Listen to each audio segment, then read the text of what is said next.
Welcome back to the deep dive.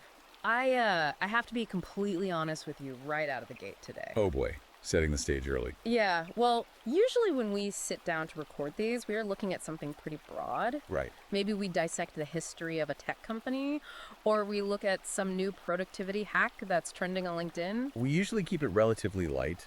Informative, sure, but a little bit pop science. Exactly. But today, Yeah. today feels entirely different. Today, we are effectively going to war. It really does feel that way. I mean, the stack of notes I have sitting right in front of me is just, it's heavy. Visually intimidating. Very. And I don't just mean physically heavy, though the source material we are pulling from is dense. I mean the emotional and biological weight of what we are about to unpack today. Because we are looking at a book today that is arguably one of the most aggressive, controversial, and completely unapologetic texts we have ever covered on this show. Without a doubt. We are diving into a book called Sleep Cycles, Hygiene, Balance, and Manly Virtus, and that is by Conrad Riker. Now, I know exactly what you might be thinking listening to this. Sleep Cycles. Is this going to be an hour about lavender pillows and soothing ocean sounds? Let me just stop you right there. Please do. This is not a self-help book. It is absolutely not about self-care. There are 0 daily affirmations in this text. 0. This is a book that explicitly describes itself as a counteroffensive. Riker pitches this as a literal manual for biological warfare. And the battlefield isn't some distant country. No. The battlefield is your own body, specifically your endocrine system. So before we even crack the spine on this thing, I have a very specific, immediate request for you, the listener. Here we go. If you are a man, and let's be real, this particular deep dive is engineered specifically for men. If you are tired of being tired, if you feel like the modern world is just grinding you down into a fine powder, you need to hit that like and subscribe button right now.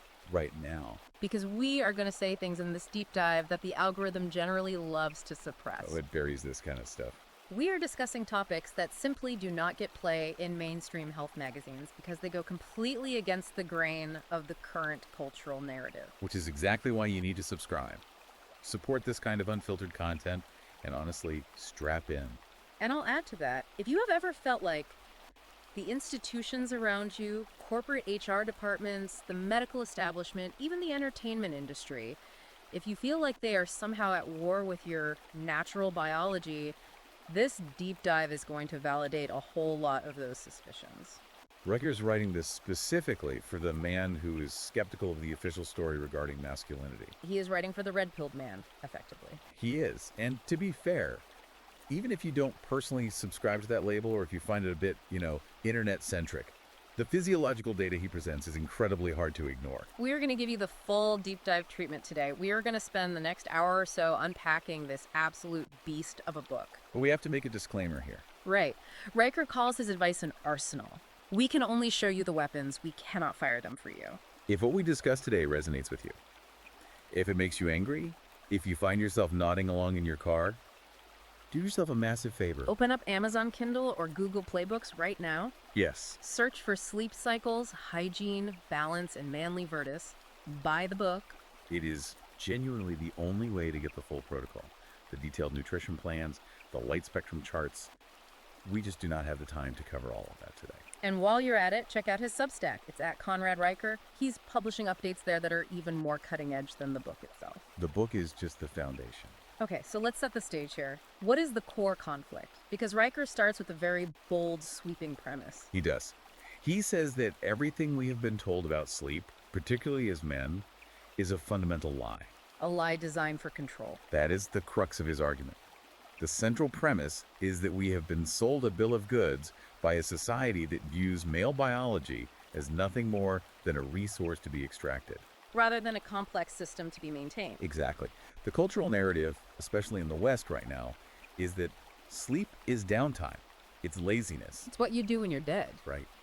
If you're a hustler, if you're on your grind, you sleep 4 hours a night and you brag about it on podcasts, Riker flips that entirely on its head. He argues that sleep is actually the absolute foundation of masculine power and sovereignty. Sovereignty. That is a really heavy word to use when you're just talking about taking a nap. It is, but he uses it very intentionally throughout the text. Think about what sovereignty actually means.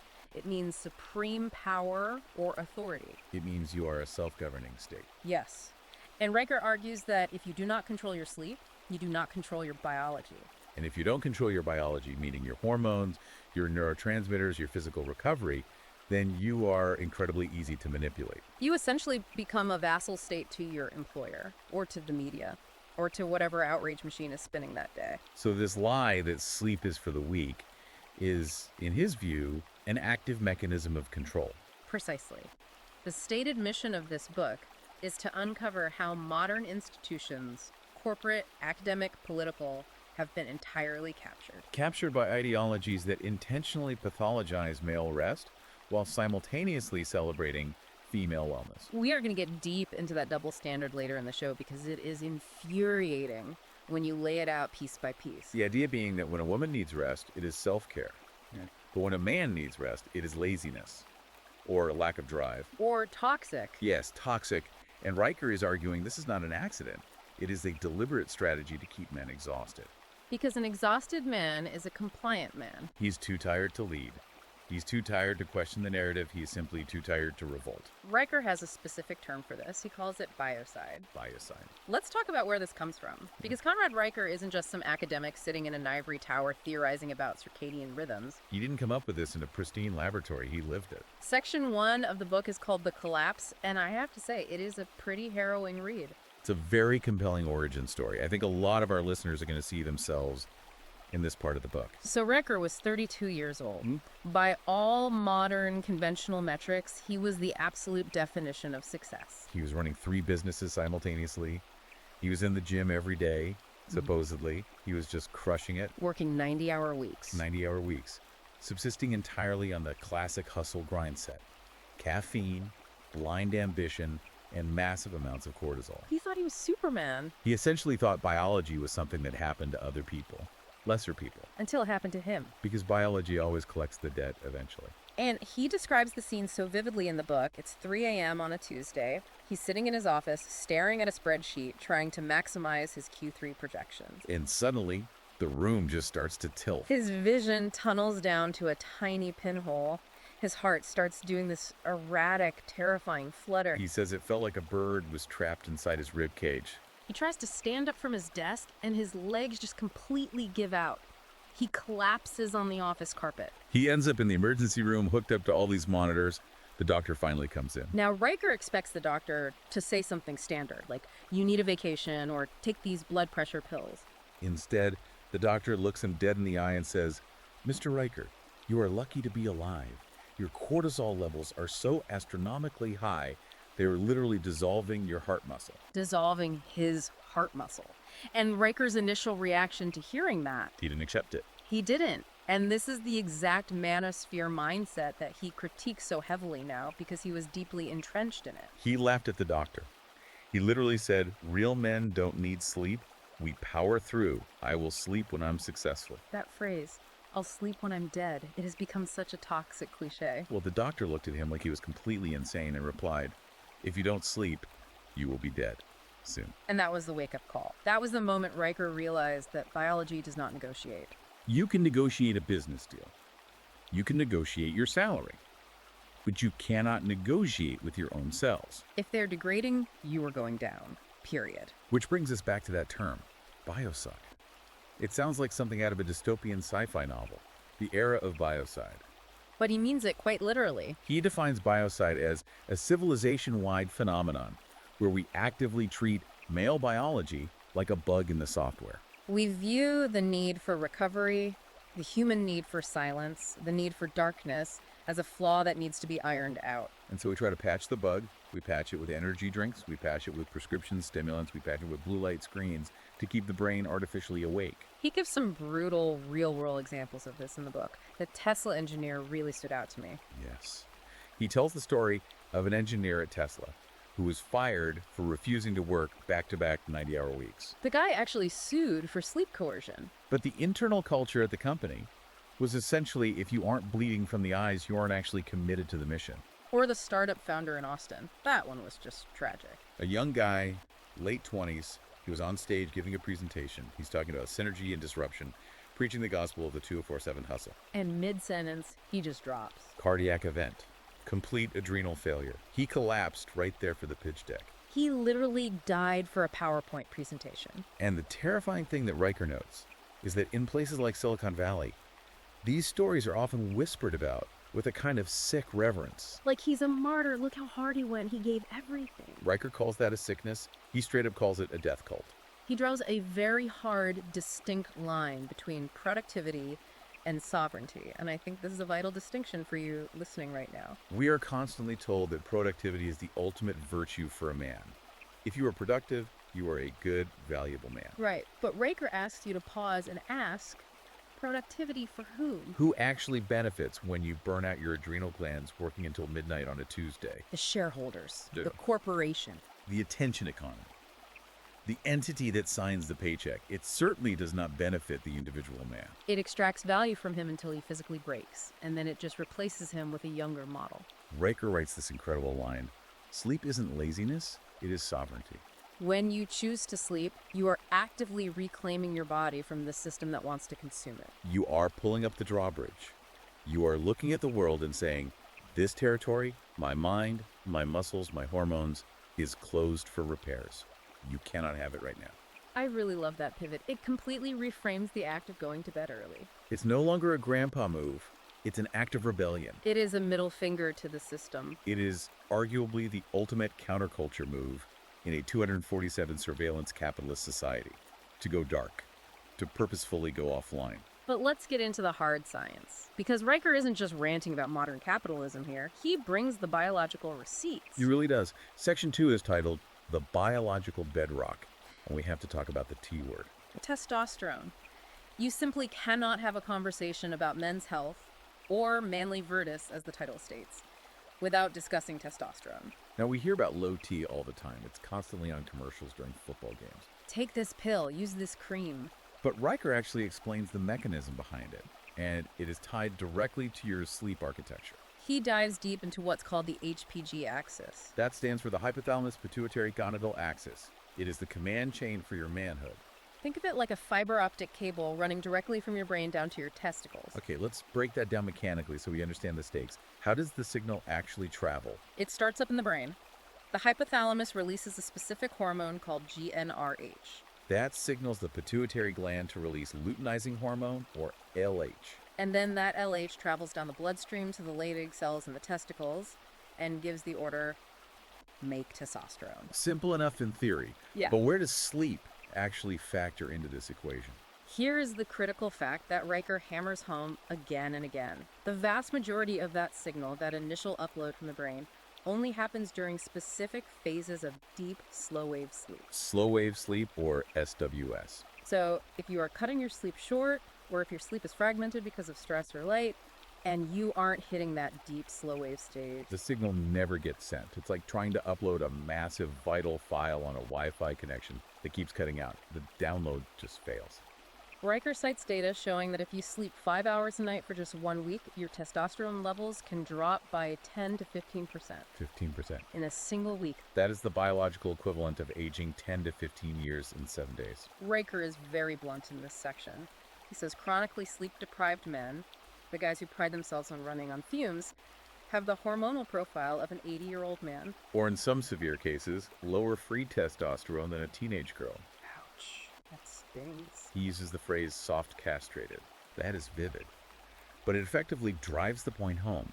We have this culturally ingrained idea of the hard charger executive who sleeps 4 hours and crushes the competition. But Riker is saying that guy is, for all intents and purposes, chemically neutered. Exactly. He might be rich, he might be highly productive for his company, but biologically, he is a eunuch. He has no real biological drive, no natural aggression, no recovery ability. He is running entirely on stress hormones, cortisol and adrenaline, which is an incredibly dirty fuel that eventually destroys the engine block. Riker contrasts this modern, soft, castrated male with historical examples, and this is where the book gets really interesting for the history buffs listening. We all have this Hollywood image of the Spartan warrior or the Roman legionary as a sleepless, unstoppable machine. Right. We think of the movie 300. We think they just fought and trained in the mud and never rested. The hustle bros think they're channeling King Leonidas by staying up till 4 a.m. sending emails. But Riker actually studied the historical military texts, the Spartans, the Agoj, their infamous training program. They were absolutely fanatical about their recovery. They slept 8 to 9 hours a night, minimum. Really, that's documented. Yes, they trained brutally hard at dawn, but they fundamentally understood that strength is built during rest, not during the workout itself. If a Spartan recruit was dragging ass during drills because he stayed up late talking, he wasn't praised for his hustle. No, he was beaten for endangering the phalanx, because a tired soldier is a lethal liability to the men next to him. And the Romans operated the exact same way. Roman generals, even while on active campaign in hostile territory, would flat out refuse to rise until they felt they had sufficiently recovered. There is a great quote Riker uses, attributed to a Roman commander. "Give me a man who sleeps like a lion and I will give you an empire." Sleeps like a lion. I really like that image because Okay. if you actually watch a male lion on a nature documentary, what is it doing for 18 hours a day? It's sleeping. It's lying under a tree in the shade. It's not pacing back and forth, anxiously checking its crypto portfolio. It rests completely and totally. But when it wakes up, it is 100% lethal. It goes from absolute zero to kill mode in a split second. Riker argues that modern men are the exact opposite of the lion. We are never fully asleep, and we are never fully awake. We just exist in this perpetual gray zone of zombie productivity. He calls it junk volume for the brain. We are constantly moving, constantly stressed, but never actually going anywhere. He also brings up the samurai practice of inamuri. That's the Japanese concept of sleeping while present, right? Yes. In feudal Japan, a high-ranking samurai could take a nap during a formal court proceeding, sitting completely upright, fully clothed, with his hand on his sword. And it wasn't seen as rude or disrespectful. Not at all. It wasn't seen as laziness. It was seen as a sign of supreme confidence and martial readiness. How does that work? Because the true warrior is always charging his battery. He is so comfortable in his environment, so sovereign over his space, that he can rest. But he is ready to draw steel the very moment a threat appears. Contrast that samurai with the modern office worker who is chugging a 5-hour energy shot, shaking with caffeine jitters, terrified of a Slack message from his boss. Who is the warrior and who is the slave in that scenario? It is a very powerful reframe. It creates a completely different archetype of what actual masculinity looks like. Riker also takes a shot at the king of cool, Steve McQueen, which, I'll admit, hurt me a little bit. I know, everyone loves McQueen. Bullet, The Great Escape. He's the icon of cool. But Riker digs into the autopsy reports and the medical history of his death. Everyone thinks McQueen was this unstoppable, rugged force of nature. But Riker points out that McQueen actually died with severe sleep apnea and massive adrenal exhaustion. See, he didn't die in a blaze of glory on a motorcycle. He died because his body simply couldn't breathe and recover at night. He was running his biological engine in the red for decades. Riker uses him as a profound cautionary tale. We worship this model of cool, detached, sleepless masculinity, but it is a model that is quite literally killing us from the inside out. Which leads us directly into arguably the most controversial section of the entire book. Section 3, the institutional capture. Now, listeners, fair warning, Riker totally takes the gloves off here. He moves away from pure biology, gets into the political and social realm. And his take is decidedly, well, let's call it counter-narrative. This is where Riker goes full red pill. We're just going to lay out his arguments here impartially. He argues that the workplace, the legal system, and society at large have undergone a gynocentric shift. Let's unpack that term so we don't lose anyone. Gynocentric simply means centered on women or female preferences. Correct. Riker argues that since the cultural revolutions of the late 20th century, our institutions have been captured by feminist and Marxist ideologies. Ideologies that he claims prioritize female biological needs and social preferences while actively pathologizing male biological needs. And he focuses very specifically on how exhaustion is treated in the modern workplace. It's the double standard of burnout. Riker asks the reader to just observe their own corporate environment. Think about it. When a female colleague is exhausted, overwhelmed, or burning out, how does the HR department, the manager, or the general culture react? Usually with overwhelming empathy. Oh, you're doing too much. Take a mental health day. Here is a corporate seminar on self-care. Here's a company-sponsored retreat with yoga. It is treated as a legitimate medical emergency or a valid, respected need for restoration. It's considered brave to admit you are tired. But when a man is exhausted, when a man is visibly burning out at his desk. Man up, stop complaining. Or if he's working too hard to provide, he is quickly labeled toxic. Riker calls it the toxic workaholic label. If a man works 80 hours to provide for his family, society views him as emotionally stunted. He is avoiding his feelings. He's trying to dominate the household by controlling the finances. But remember the girl boss era, Sophia Amoruso. Oh yeah, the hustle. We had a whole decade of coffee mugs and t-shirts celebrating female workaholism as the ultimate form of liberation. Riker points out this glaring hypocrisy. Female overwork is framed as bravely breaking the glass ceiling. While male overwork is framed as a pathology, unless of course it directly serves the corporation's bottom line. He calls it a trap. If you don't work hard, you're a loser. If you work too hard, you're toxic. And if you admit you're physically exhausted, you are weak. He argues this mindset is actually being codified into law now. He brings up the EU Work-Life Balance Directive. This is a really fascinating piece of geopolitical analysis. Riker critiques these sweeping policies, arguing they aren't actually about shared responsibility. They are about shared suffering. He points directly to the Scandinavian model, specifically Norway. Oh, the emotional caregiving training. Yes, in Norway, there are state-run hospitals that actually mandate new fathers attend 3 a.m. emotional caregiving sessions. The underlying ideology is gender symmetry. The thought process is, if the mother is awake breastfeeding the child at 3 a.m., the father should also be awake to provide emotional solidarity. Even if the father biologically cannot breastfeed the child, even if the father has to operate heavy machinery or perform heart surgery at 6 a.m., that is exactly Riker's point. He argues this policy aggressively ignores biological reality. it ignores the fact that men's testosterone crashes entirely differently under acute sleep deprivation than women's hormones do. It ignores any natural division of labor. It forces the man to be dangerously sleep deprived just for the sake of performative equity. He also mentions the lagom culture in Sweden. Lagom roughly translates to just the right amount. Not too much, not too little, don't stand out. Raker claims this approach effectively neuters male drive. High achievers are subtly shamed. You shouldn't want to be the best, you shouldn't want to conquer, you should just want to be lagom. And Riker argues this kills the masculine spirit of excellence, which is almost always fueled by obsessive-focused energy. Energy which fundamentally requires deep, uninterrupted rest to sustain.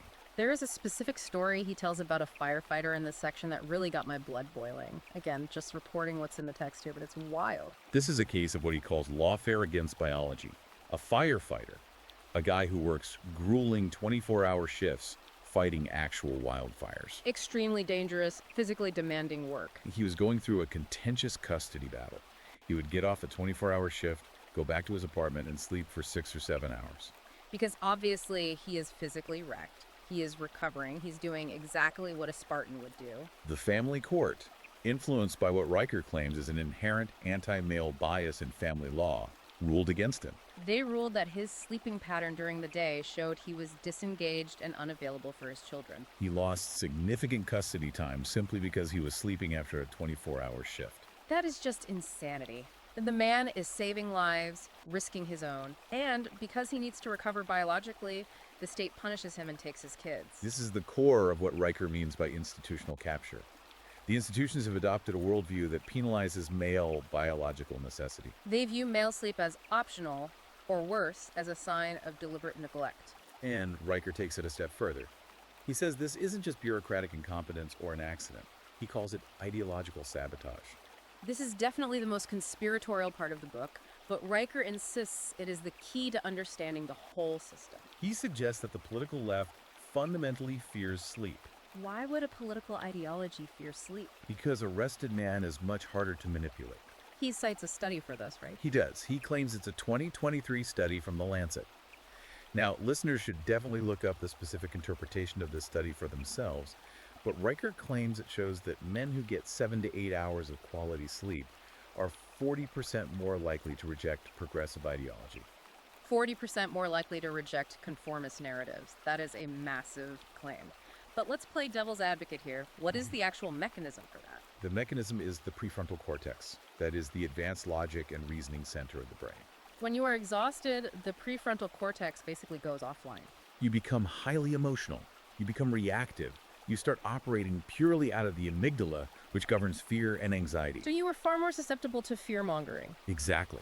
The news says, The world is ending. You are a bad person. Cancel him. And an exhausted man sees that. His amygdala flares up and he panics. He apologizes. He conforms to the mob.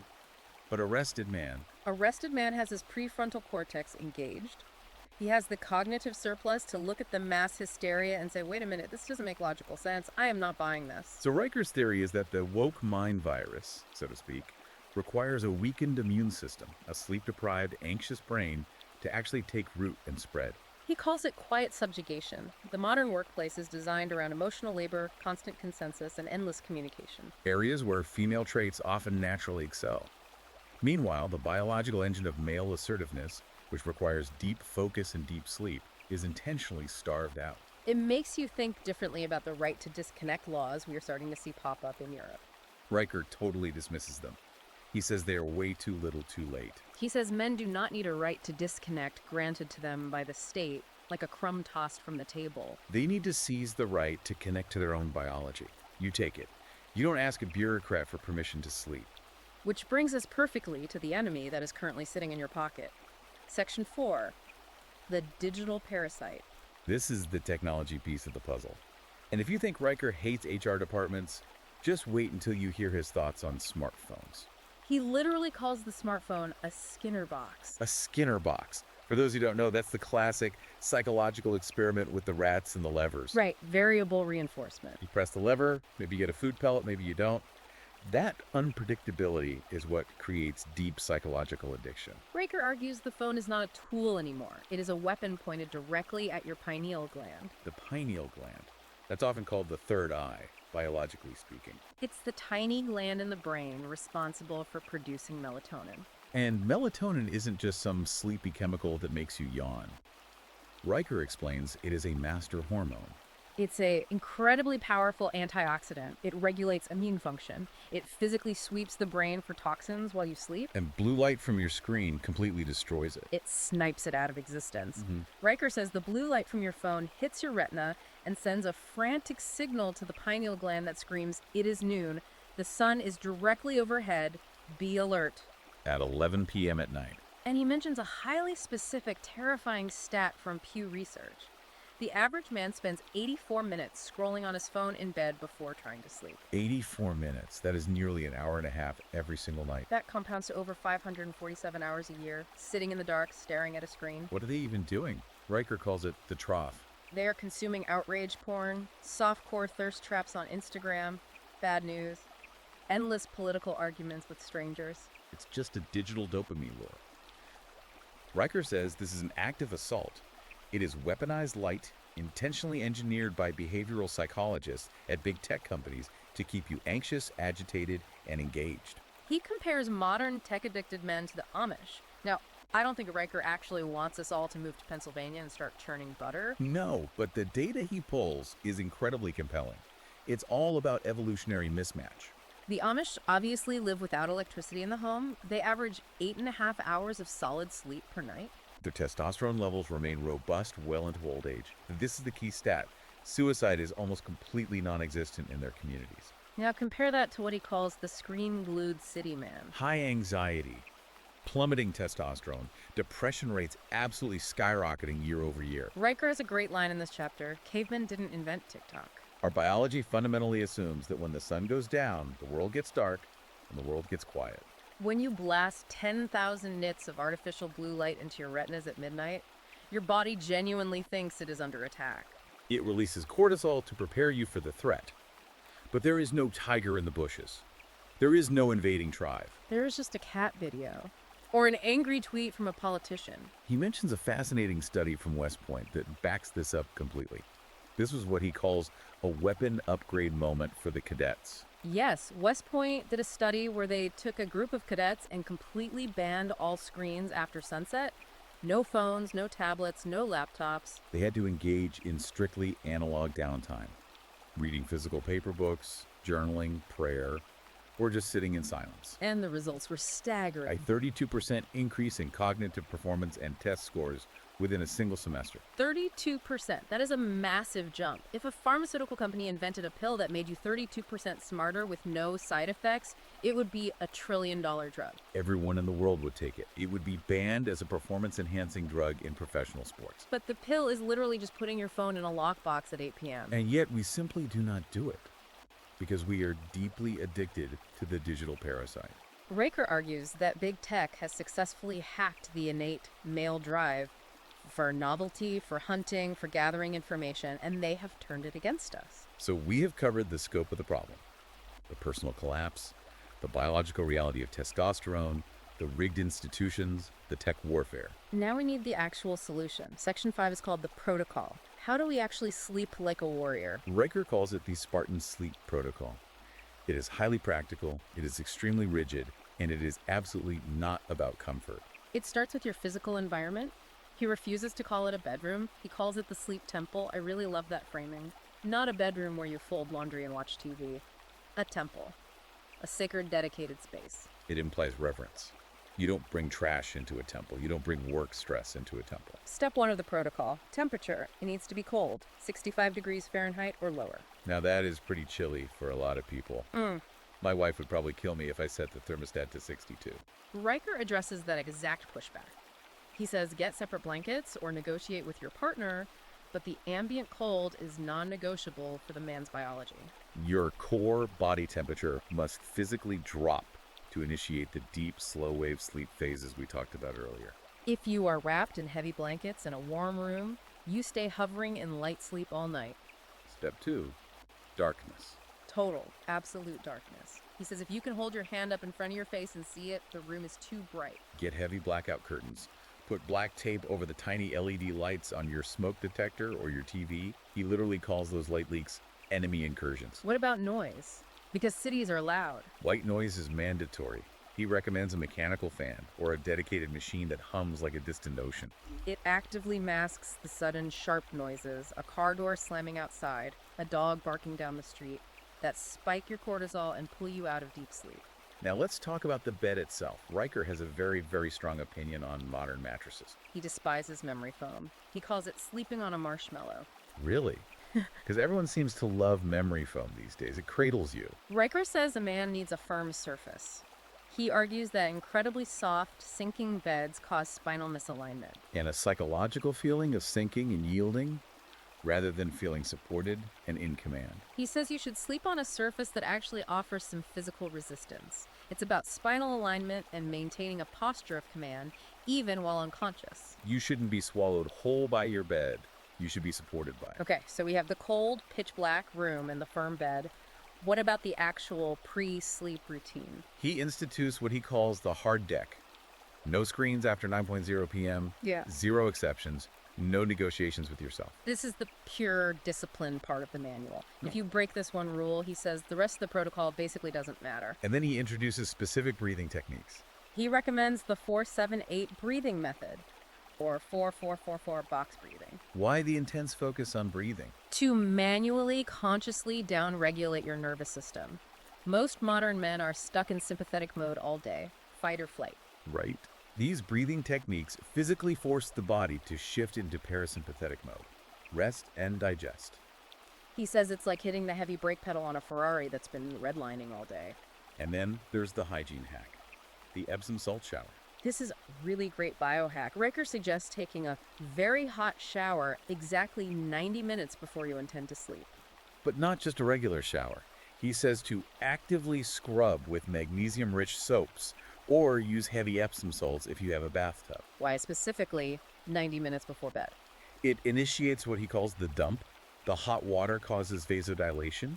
It dilates your blood vessels, bringing your internal heat to the surface of your skin. When you step out of the hot shower into that 65-degree cool air of the temple, your body heat dumps rapidly. That massive sudden temperature drop mimics the natural biological drop in temperature that happens at sunset in nature.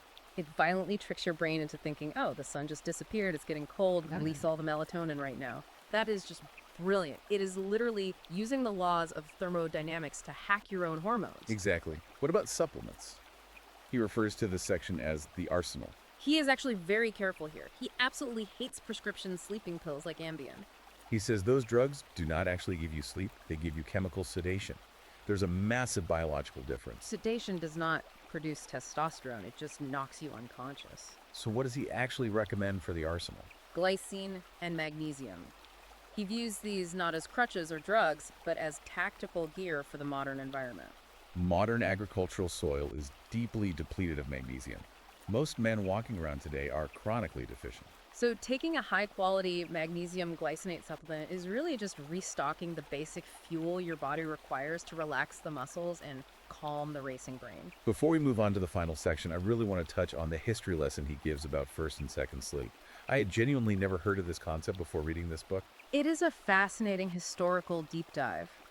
Riker points out that the idea of sleeping a solid, unbroken 8 hours straight is entirely a modern industrial invention. Before the Industrial Revolution, and specifically before the invention of the incandescent light bulb, which Riker hilariously calls Edison's War on Darkness, men slept very differently. They would go to sleep shortly after sundown. They would sleep for roughly 4 hours. And then around 2 or 3 in the morning, they would naturally wake up. He calls this the wolf watch. Yes. They would stay awake for about an hour or so. They would check the perimeter of the homestead, stoke the fire, pray, meditate, or be intimate with their wives. And then after that hour, they would seamlessly go back to sleep for another 4 hours until dawn. So waking up in the middle of the night isn't necessarily a sign of insomnia. Riker says absolutely not. It is a deeply natural, ancestral masculine rhythm. But our modern medical society pathologizes it. We wake up at 3 a.m., look at the clock, and immediately panic. We think, oh no, I have a sleep disorder. I'm going to be ruined tomorrow. I need a pill. Riker says no. Stop panicking. If you wake up, do not fight it. And whatever you do, do not grab your phone to check emails. Use that hour. Meditate. Visualize your goals. Just be alone with your own mind in the dark. And then you will naturally slip back into the second sleep. That reframing is so powerful. Instead of saying I'm broken, the mindset becomes I am simply tapping into an ancient biological rhythm. Exactly. It removes the anxiety around waking up, which paradoxically is exactly what helps you fall back asleep faster. Now, we are coming down to the wire here. We need to talk about the deeper why. Why does all of this actually matter beyond just feeling a little bit more refreshed in the morning? Section 6. Legacy and Dominion. This is the leadership piece. Riker connects sleep directly to your fundamental ability to lead a family and build a lasting legacy. He tells a very personal story about a guy named Mike, a warehouse worker that Riker was coaching. Mike was the classic guy who was proud of not sleeping. The ultimate I'll sleep when I'm dead mentality. Right. Mike was a very hard worker. He provided. But he was incredibly reactive. He was constantly getting into screaming matches with his teenage son. He was just aggressive all the time.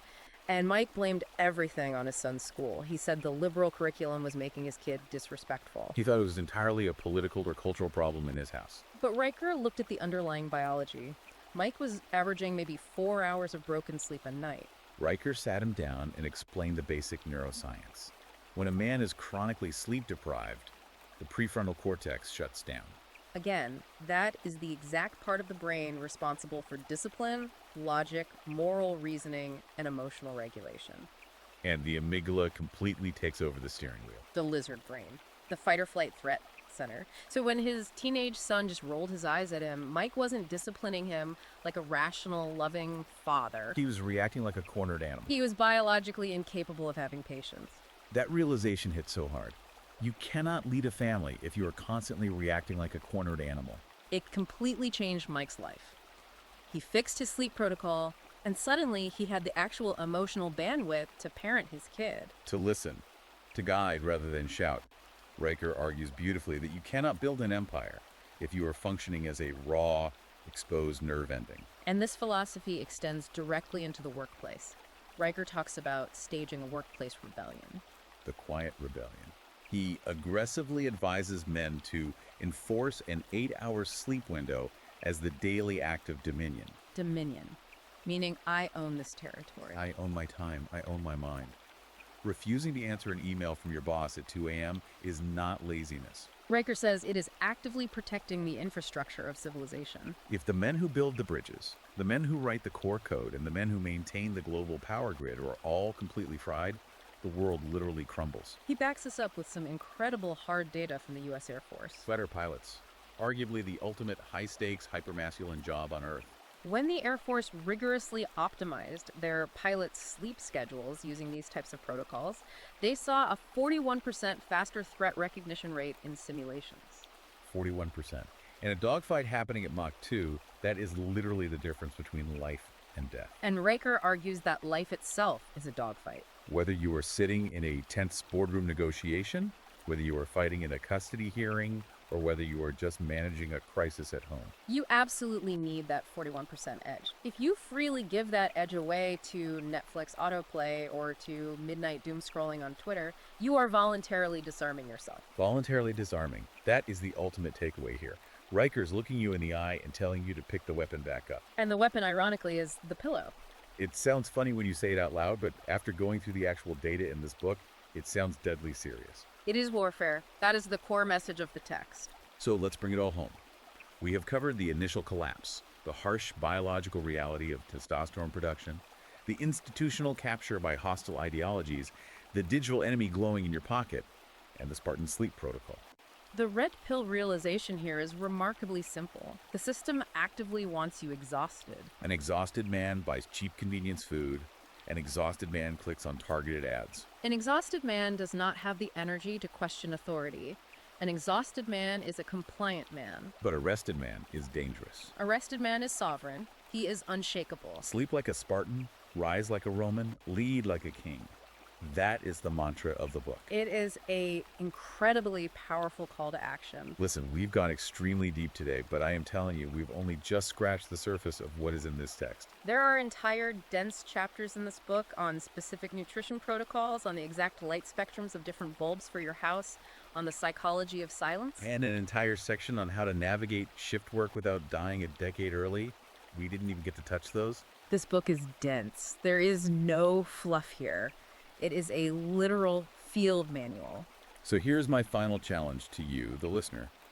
If you are ready to stop being a casual casualty in this modern war on your biology, you need this manual. Go to Amazon Kindle or Google Playbooks right now. Right now. By Sleep Cycles, Hygiene, Balance, and Manly Virtus by Conrad Riker. And when you buy it and read it, leave a 5-star review. Riker mentions this specifically in his newsletter. It really helps beat the algorithm. Because the algorithm does not want this information out there. It wants you scrolling, not sleeping. Absolutely. Support the author. Take back your sovereignty. Follow him on Twitter and subscribe to his Substack at Conrad N. Riker. Get on his email list today. He is putting out tactical intel that you simply are not going to find anywhere in the mainstream media. It's forbidden knowledge at this point. And speaking of support, if you appreciated this deep dive today, if you appreciate us being willing to go where other shows won't, make sure you like and subscribe to the deep dive. We are committed to bringing you this kind of high-impact, completely unfiltered analysis, but we cannot do it without you. The war is very real, gentlemen. It is. So tonight, when that phone tempts you, when the next episode button appears on your screen, when the world tries to steal your sovereignty, remember what we talked about today? You are in a battle. Put the phone down, turn off the lights, sleep hard, wake strong, fight on. Fight on. We will see you in the next deep dive.